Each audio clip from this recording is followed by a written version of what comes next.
السلام عليكم متابعيني، واهلا وسهلا بكم بقناتي قناة مطبخ ام رقية. وجيت لكم بفيديو جديد، واليوم الفيديو مالتي هو مخلل الفلفل الحار. طبعا هذا الفلفل حصلته وسويته ب5 دقايق، ما طولت يعني ما خليته يوم ويومين، ب5 دقايق صار عندي جاهز للأكل. أول شي نبدي. عندي هنا نص كيلو من الفلفل الحار، طبعا حرارته وسط.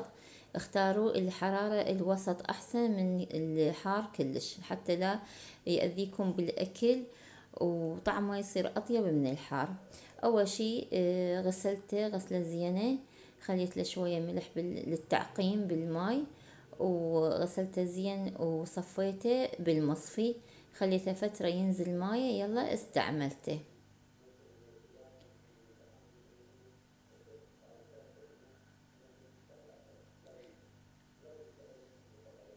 ونشفته، من نشفته اخذت قطعة مالت كلينس مال المطبخ ونشفته. هسه بالجدر على النار خليت الجدر كلش ينشف من الماي، واستعملت خل البدوي. طبعا اي نوع خل تقدرون تستعملون، بس خل البدوي هذا خل التمر احسن من الخل الابيض.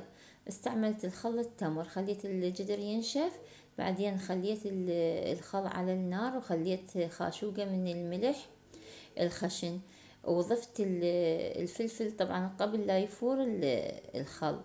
هسه راح اخلي الفلفل بالخل لحد ما يتغير لونه ويصير بهذا الشكل، يعني تشوفون لونه تغير مال الى الصفار، بعدين تطفون عليه. هسه راح اخليه لحد ما يتغير لونه. هسه تغير لونه صار بهذا الشكل. طبعا اول ما يتغير لونه نزلوه من النار. هسه نزلته هنا، راح اخليه يبرد لحد ما يبرد، واخليه بالعلبة الزجاجية. تركته 5 دقايق لحد ما كلش برد. شفت الخل يعني ما بيه حرارة. هسه راح اخليه بهاي العلبة، واخلي باقي الخل عليه.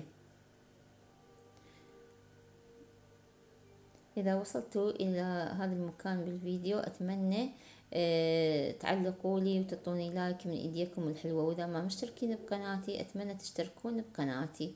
هسه خليت هذا الخل اللي فورته بيه، وراح أخليه طبعا راح هسه أصبه، صار جاهز للأكل، تقدرون تستعملوه بنفس اليوم، وصار طعمه كلش يجنن. هسه شوف، هسه هذا شكله النهائي، واقدر هسه اخليه بالسفرة على الفطور.